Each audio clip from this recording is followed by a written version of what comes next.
টিঙ্কু রিঙ্কু ব্লগসে আরও একটি নতুন পর্ব নিয়ে স্বাগত জানাই সবাইকে।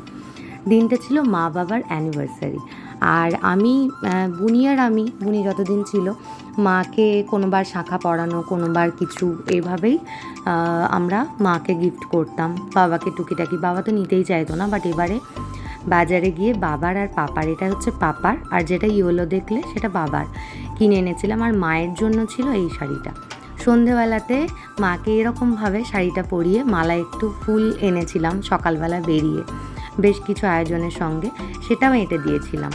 জানিও কেমন লেগেছে। আর এই সুন্দর কেকটা, আমার চিন্তাভাবনাটা আমি শতাব্দীকে বলেছিলাম এবং আমার মনের মতো করে কিন্তু শতাব্দী এই সুন্দর কেকটা বানিয়ে দিয়েছিল। দেখো, বেশি কিছু তো পারি না, যতটুকু পারি যে একটুক্ষণ সবাই মিলে, পরিবারের সবাই একটু সুন্দর মুহূর্ত কাটানো। তো মা বাবার এই সুন্দর স্পেশাল দিনে সেটাই করতে চেয়েছিলাম, তাদের একটুখানি মুখের হাসি দেখতে চেয়েছিলাম। তোমরা জানিও আমার প্রয়াস কতখানি ভালো লেগেছে তোমাদের।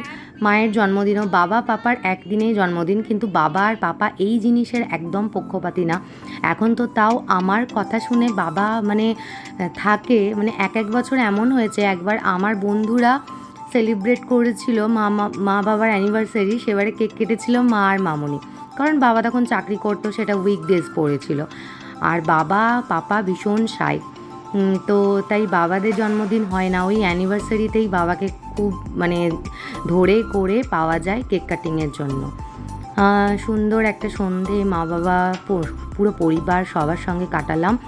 আশা করি মা বাবার খুব ভালো লেগেছে। আমারও বুনির তরফ থেকে তোমাদের জন্য ছোট্ট এই বিশেষ উপহার, আর এই হাসি লেগে থাকুক তোমাদের মুখে আজীবন।